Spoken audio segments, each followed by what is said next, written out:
పాపల్లె నవ్వమ్మ తీయగా కొమ్మ ఒళ్ళో పున్నగ పువ్వలే నవ్వమ్మ హరి విల్లుగా నవ్వుతూ ఉంటే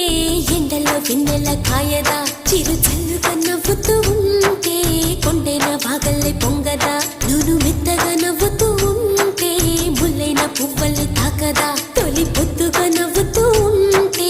రాయైన రత్నంగా మారదా